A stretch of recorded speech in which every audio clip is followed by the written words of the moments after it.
All right, hey guys, hanging out with my buddy Lou Wallace here, and I said I wasn't going to do this, but I might as well do this here because when I go back to Monocacy, I want to concentrate on other things. First of all, I want to see if I can get some interviews with a couple of the really great rangers they have over there, and I really just next time I go by, I want to do more on the artifacts and stuff.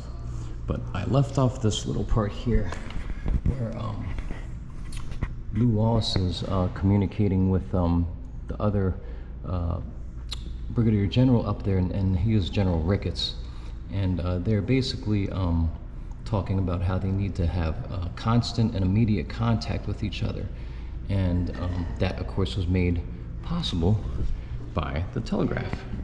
And this just can't be emphasized enough because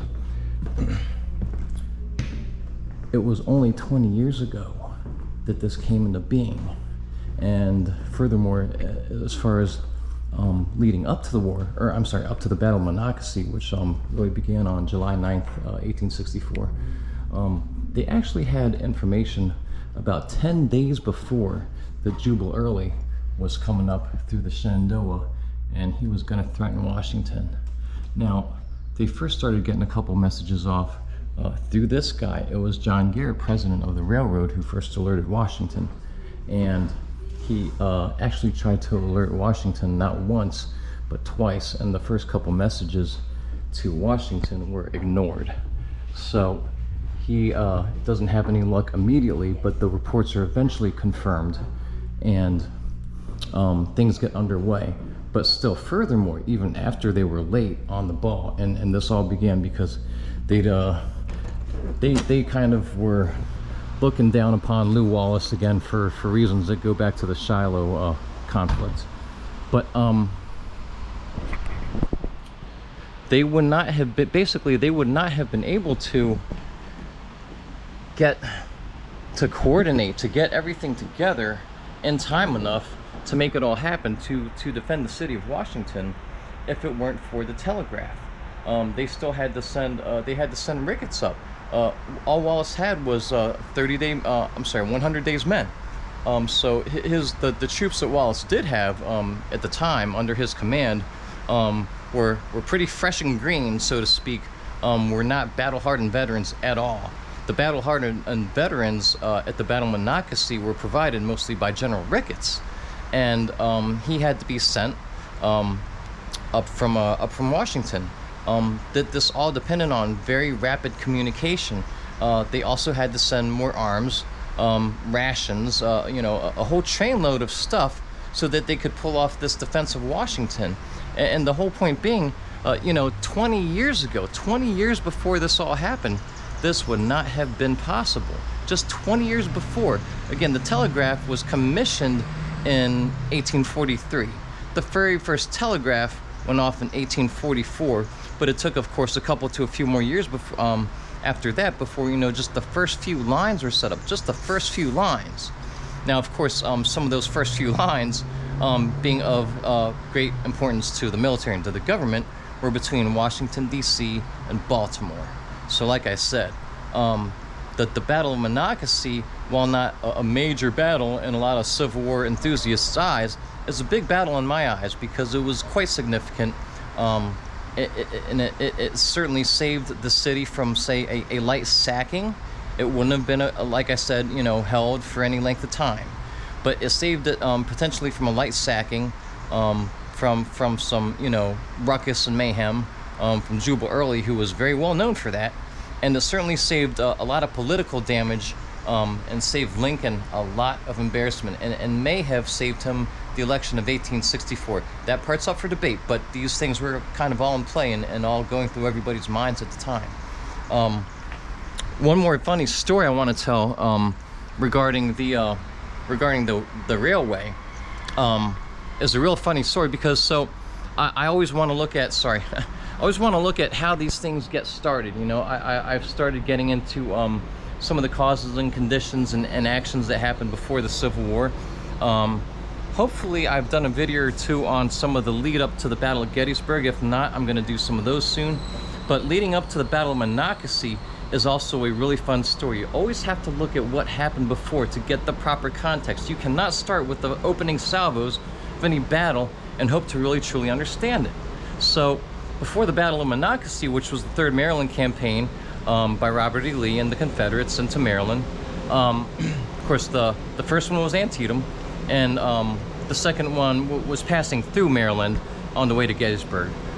So in 1862 and 1863 respectively, and then in 1864 Jubal Early is sent up here. The reason why he is sent up here is because David Hunter of the Union had first been kicking stuff up in the Shenandoah Valley, you could say kind of Tecumseh Sherman style. He was sent there to destroy, there's some loud trucks out there. He was sent out there to destroy telegraph lines, to tear up some of the railroad tracks that the Confederates were using, and that was certainly part of his mission. But he was also kind of sacking little hamlets and towns along the way, and it was kind of an ugly affair. And the people, some people today, even still in the Shenandoah, would tell you that they weren't really happy about how that all went down, because there was a bit of stomping going on, let's say.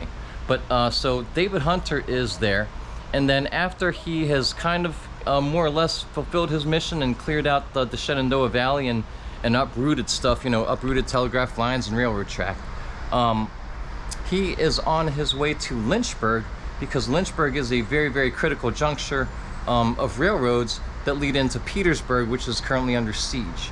And I think I've addressed how that part of the story kind of ties in here to the Battle of Monocacy. But anyways, David Hunter is in Lynchburg, okay? The Confederates find this out. Of course, Robert E. Lee knows what's going on, and he sends his old bad man, Jubal Early, out. And he is first sent to Lynchburg to try to stem or rout or to take David Hunter on in battle. But what he does is a very magnificent trick. Jubal Early basically first arrives in Lynchburg, and he knows that he can't keep this quiet because he's arriving by train and that the Union will detect it. But what he does after that is he sends the train back out of Lynchburg, sends it down the track a bit, and has it loop around and come back into Lynchburg. And he does this a couple more times. So what does this do? This obviously gives the impression to Hunter that there are hordes and hordes and hordes of troops, perhaps, divisions coming in to just plow him under. And he starts telegraphing off to the command structure, saying, "Look, I feel like the whole Confederate force is coming up behind me." And he basically he falls for the ruse, and he starts leaving. So having him kind of out of the way, Jubal Early is sent on through the Shenandoah.